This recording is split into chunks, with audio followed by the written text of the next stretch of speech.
Magandang umaga, tanghali.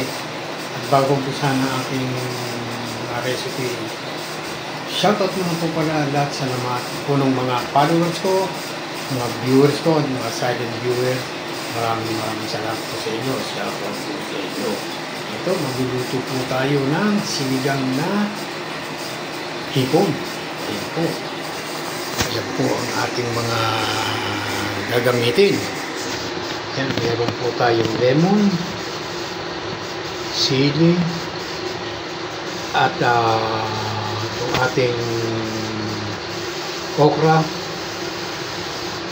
Meron po tayong kamatis, sibuyas, at lalong-lalo na ang ating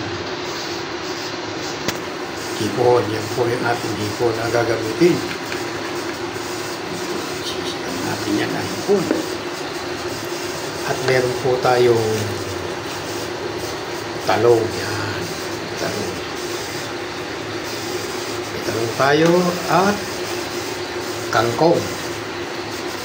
Yan, kangkong tayo. Bumili tayong kangkong.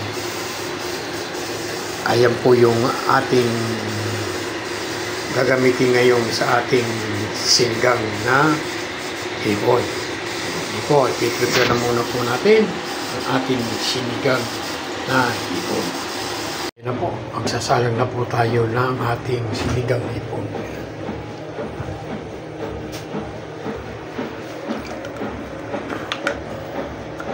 Unahin natin lagay ang ating luya. Yan, ating luya.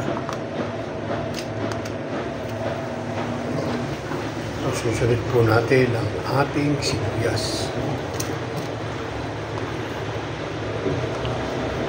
At yung ating kamatis. Sabay-sabay naman yung pakukuluan po natin yan. Bago ang ating sili.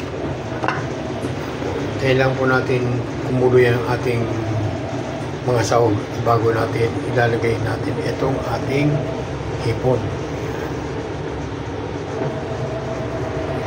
Takpan muna natin siya habang para kumukulo.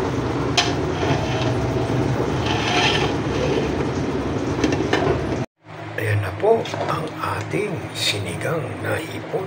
Yan, hipon yung mga sahog. Sarap yan, sinigang na hipon.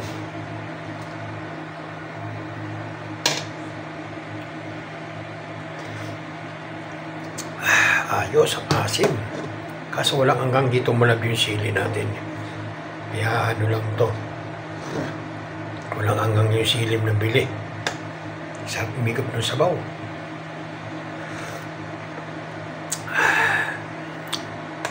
Ayan, ayan ang binili natin kagabi na sinigang. Luto na po ang ating sinigang na hipon.